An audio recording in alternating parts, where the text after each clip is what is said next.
Alright, so I spent a good amount of time trying to find more information about the new comic that's been released by Himaruya called The Prime Minister Club.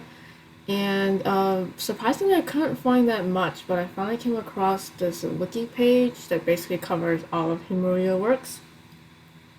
So, finally got a character list of who is in this comic and what it's going to be about. Because I was already kind of nervous about it because it's about Japanese prime ministers, and I know a good number of them I'm not a huge fan of because of what they did during Japanese imperialism. So, this is actually the list of people, and as soon as I saw Ito Hirobumi, who I recognized because he was a pretty important figure in Korean history, and I'll explain why later. So I was like, okay, this is definitely featuring, at least some of them are featuring uh, uh, prime ministers during the imperialism time. And so I looked up, I don't really know that much about Japanese history, so I ended up looking at a list of them, and I'm gonna go to Britannica. So here is a list, and you can see some of these people are on the in the comic. So Ito Hirobumi's there, Kuroda Kiyotaka. Apologies if I'm not pronouncing anything right. Yamagata Aritomo, Matsukata Masayoshi, Okuma Shigenobu, and I think Katsura Taro, and then Saionji Kimmochi, right? So these names looks like they kind of interchanged between power multiple times. So like Ito Hirobumi was prime minister, looks like four times. Katsura Taro like three times. Okuma Shigenobu two times. Saionji two times. So you can see there's like a lot of interchanging between who gets to be prime minister and who doesn't. Let me look back at the list. Yeah, so we have a total of seven people. Let me see. I have seven tabs up, so I have to do this correctly. And so I'm going to go through each one of them and talk about why I don't like them or why they're not as bad as we might think. So the first person is Ito Hirobumi, and he is the first prime minister of Japan. And I do know about him the most, mostly because he was assassinated. He was assassinated in 1905, no, 1909. He was shot in China by An Jung-gun, who is a member of the Korean independence movement.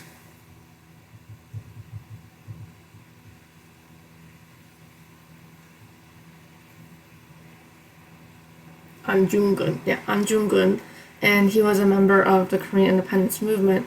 And and I know that he was assassinated because he was a Japanese leader, and there were basically a lot of hate against Japan because of the annexation and all of that. But I will say that Ito was actually in the political party that was more for Korean independence, that was more for a democratic system in Japan and not for an authoritarian system. So actually, his assassination kind of made things worse for his party and actually made the authoritarian party more powerful. Um, so I definitely still support Jung-gun. I definitely support his sacrifice. But I will say from like an objective historical perspective, it might not have been the best thing to do. And maybe some more research should have been done about the political situation in Japan before making an action like that. So yeah, not to say that Ito was perfect or anything, but he definitely, compared to the others, he was definitely more interested in developing a more democratic system, getting rid of the more authoritarian elements of the Meiji government, as well as trying to make more diplomatic relationships with others. So he did do like the treaty with Britain um, and all that. He did end up being part of the Sino-Japanese War as well as dealing with the Russo-Japanese War.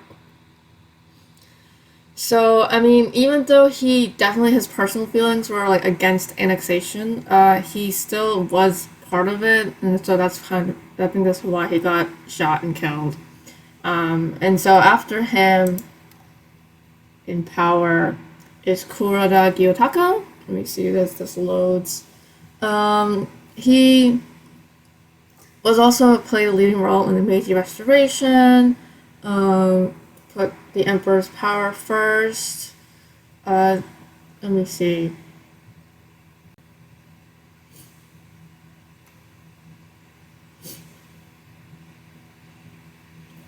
It's definitely part of a lot of the development of Japan and dealing with Hokkaido, capturing Hokkaido, which I think is also a mixed thing, right? So, like, if you obviously you didn't want it to fall under Russian authority, at the same time, it's basically another form of colonialism and oppressing the people that originally lived there.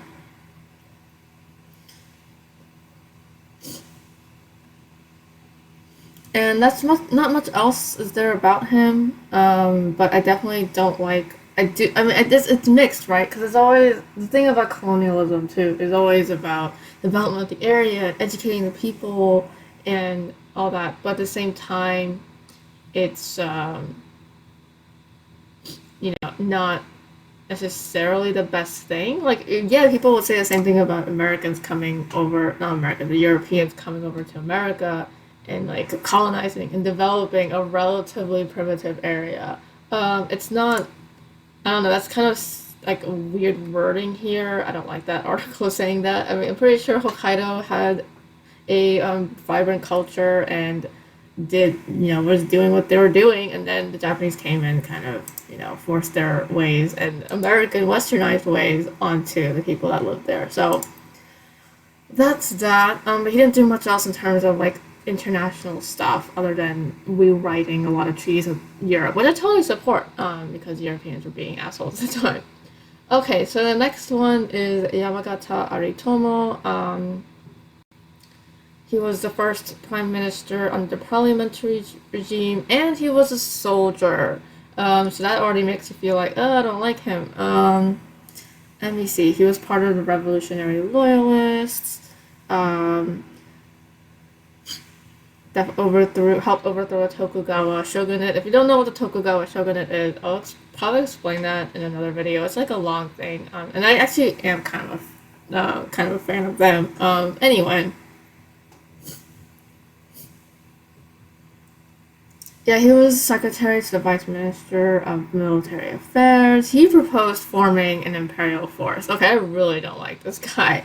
10,000 men drawn from the feudal armies was organized, and they became the imperial force and the imperial guard. What else? Introduced conscription. So he's really the guy behind the militarization of Japan, and I really don't like that. Let me see. Maybe crushed a rebellion from another leader. There's so much other stuff. Yes, he was more conservative than Ito Hirobumi. He expanded his dominion over part of the Asian continent. I really don't like this guy now. So yeah, he was put in command of troops into Korea when the Sino-Japanese War broke out.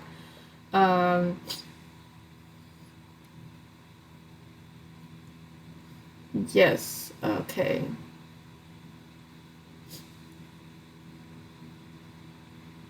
Yeah, he's definitely an asshole. Okay, look at that. He's like sending military to China at Great Britain's request and basically suppressing Chinese nationalism and boosting Japanese international position. Um, And then after this is what I was talking about too. With Ito Hirobumi, he really shouldn't have been assassinated in hindsight because this guy, Yamagata Aritomo, became a virtual dictator, and he was backed by the military and the bureaucracy under his influence. And he opposed the creation of a genuine cabinet.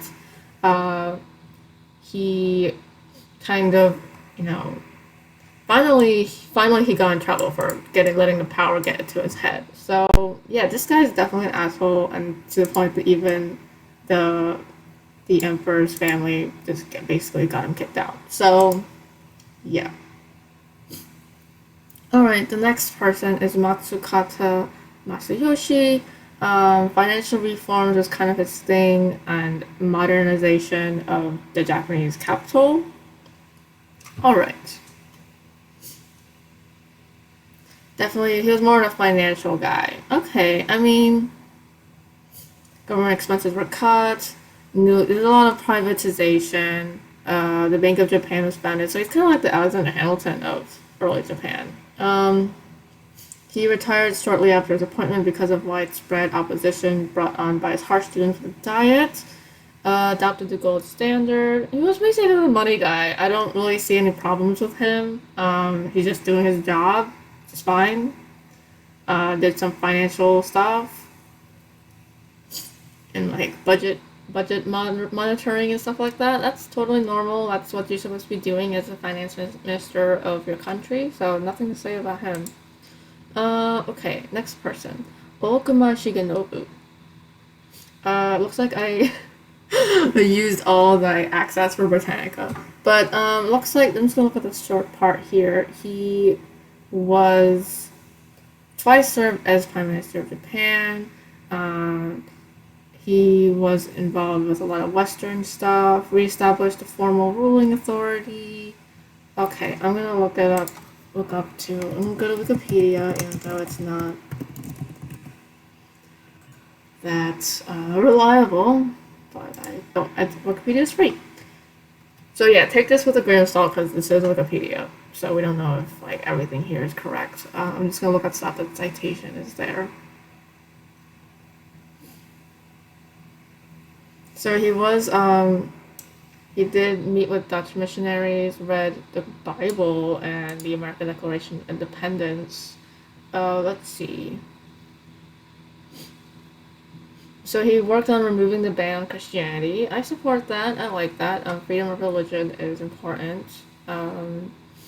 Unified the nation's currency, so more financial stuff. He disagreed with Ito Hirobumi over his efforts to secure foreign loans and establish a constitution. And he had some illicit property dealings. Okay, it was kind of corrupt. Ito did end up appointing him to the post of foreign minister to deal with the revising unequal treaties. He was perceived as pro-West, which is interesting, and then he even got attacked for those beliefs, and retired, and then he came back, did more foreign minister stuff, and then he worked under the Taisho Emperor. The Taisho is the emperor after Meiji, and also this is the period where Demon Slayer occurs. It's just for trivia. What else did he do? Declared war on the German Empire, entered on the Allies' side, 21 demands on China. I don't know much about that, I'll look into that. He lost support. I mean, he seemed to be very pro-West, so he's not a Japanese nationalist, I'll give him that. So I think I like that, and look at the different parties. I need to really look into these because there's definitely a lot of information about the more political divides. It's no point like grouping everyone into one big party because it's not how it was in those days. Yes, Japan was doing some problematic shit, but it's not like there was definitely a lot more political division, a lot of debates, and a lot of backstabbing and assassination. You see here, he nearly got assassinated for being pro-West and not as much of a nationalist as his peers. So yeah, let me see. The 21 demands is, oh god, this is basically part of Japan's scheme to take over China. Not good. So basically, I guess he was part of that, so I guess he was still sort of a nationalist, just not as much as everyone else. Alright. Goshaku Katsura Taro. Looks like he got an additional name. What's his stuff. And he was a protege of Yamagata Aritomo. That just tells me enough. He was a military man and he was an imperialist. That's all I need to know. And he was a terrible person. Next person, Saionji Kimmochi, longest surviving member of the oligarchy. I guess that's the correct way to describe these people. Not Daigo Hinata. He's the main character. He's a high school student. But these 7 men, were definitely oligarchs of this time. Saionji looks like he's old guard. He is related to the actual nobility of the time. Let me look him up for more info. And he's more 1920s, 30s dude. She's kind of the youngest of them. That makes sense because he's like the last one. Let me see.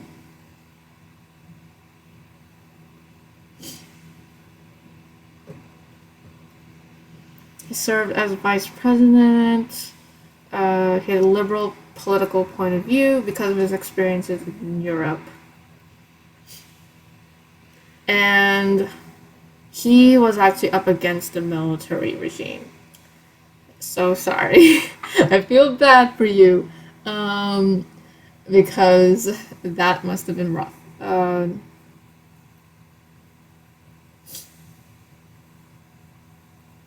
Yeah, he was opposed by military nationalists. Okay, I kind of support this guy. I wish he was, you know,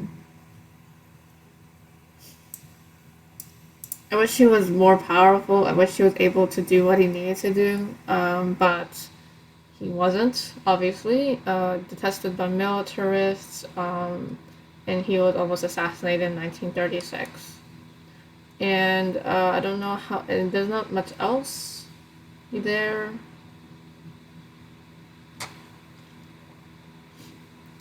Yeah, I wish he was able to do more, but obviously he wasn't. So, yeah, that's the end for him. Let me see. He was 7th Prime Minister of Japan, and it was only until 1912-ish during the Taisho era. Yeah, the Taisho era was kind of calm for Japan, not as militaristic from what I see. And I think that was a brief, like, moment before the storm, you know? So yeah, that's all I'm gonna say. Some of these people aren't as bad as I figured they would be. And some of them were, so you can see Yamagata Aritomo and Katsura Taro. These 2 men are the worst, and some of them are kind of more in between. But this is the official Jump Square page, official Jump Square page on the Prime Minister Club. And of course, I'm using Chrome, so it automatically translates a couple of things, and some of the stuff looks kind of stupid. But anyway, this is kind of advertising the volume and showing the characters. I'm still not a huge fan. Let me see. Yes, Daigo will be taught by Katsura Taro. Oh god, I don't even like this man. So yeah, that's that. And you see like the people with like the weapons are not the good guys at all. Let me see. The special site is open to the public. I'm gonna go to their special site. I don't think it will translate anything. Okay. So yeah, this is Daigo Hinata. He's the, yeah. Let's see.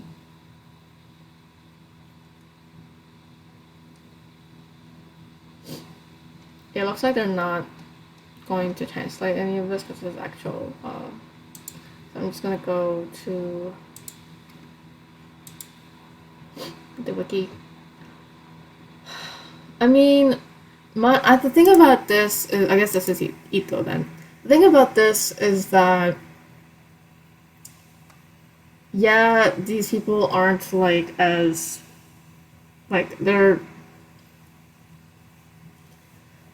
complex people. These are individual people, right? They're human beings, and so there's multiple sides to them, and also it's important for people to know what their history. So like even for me, I would want to know about the different leaders in American history, the good and the bad, in even like, you know, some really bad people, like people in charge of the Confederacy. I'd want to know more about them because to understand them, you can know how evil works or like how bad politicians do their work and then prevent them from happening again. And so like knowing this stuff isn't bad and teaching people about these people isn't bad because it's important to know about it.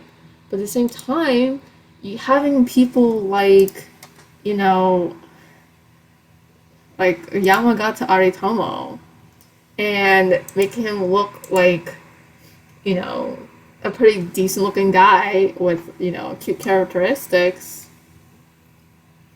I don't know. I don't like that. It's like so silly. Yeah.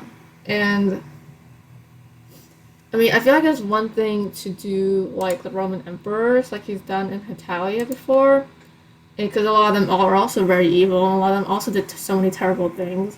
But at the same time, they're like so long ago that any like victims or like grandchildren of victims aren't going to be like offended by having cute little versions of Nero and Caligula or whatever. But to have these little cute characters for these men and their their actions are still impacting so many people negatively across Asia, not just China and Korea. I'm most familiar with China and Korea. If you're from another country in Asia that's also been negatively impacted by these men, feel free to talk about it. But yeah, just having these people who did so many terrible things, it would be like having somebody, I don't know, I mean, these are from like late 19th, early 20th century people. I don't really know if there's any equivalent. That's a little too extreme of a comparison. But even then, like, it's just terrible. Like, having these people portrayed in a more positive, cute way, and it's not cool, in my opinion, because there's still so many people and so many, like, current political events that are still impacted by these men's actions. And so I feel like I still want to read the Prime Minister Club to see what else is there, whether it's mostly positive or if there is still some critique or poking fun at their actions. So I don't want to like judge a book by its cover or anything. But at the same time, I'm not very optimistic, and I also feel like there's more of a sympathy towards the Axis powers within Himaruya than I am initially thought, and especially with Japan. And I mean, I don't know. It just makes me wonder, like, what. It's just an interesting legacy, right? Because you have these Axis powers, and he started Hitalia with an Axis powers perspective. And at first I was like, okay, well, this is interesting because, you know, where I grew up, it's mostly the Allied perspective, and it's interesting to see what the other side was going through at the time, other than, you know, the obvious evil. But now I'm like beginning to second guess, like maybe he's more sympathetic than I thought. So that's the end of the video. I hope you guys appreciated this video about the Prime Minister Club and what I found out about it. Apologies about my not having a Britannica subscription, so we weren't able to see all the Britannica articles. But Wikipedia is good enough as long as it's sourced. So have a good rest of your day, and definitely keep on the lookout about these kind of things. Don't just take things at face value. And also another thing I'm going to say is that I'm not a fan of cancel culture. I'm not somebody who's gonna like complain about every little thing that affects me. An example of that is like Tanjiro's earrings in Demon Slayer. I don't think that's offensive. I don't think that motif is necessarily representative of Imperial Japan, because that symbol existed long before that time period. And as far as like the manga anime is concerned, those earrings existed long before that time period as well. So I don't find it offensive at all, and people who decide to find offense in every little thing, that's not me. So I'm not like trying to criticize everything. I'm just looking at the facts. I mean, even here in this video I said, well, actually this person was part of this party and he actually was not as nationalistic as his peers. And so I was definitely trying to keep objective historical lens on these things. and understanding that Japan wasn't just one monolith and there was different political parties, different political opinions about imperialism and their actions. And so I also recommend that you guys do the same, that you don't try to find things to be offended by and literally just look at things objectively. So thank you so much for watching this video, and I hope you have a great day.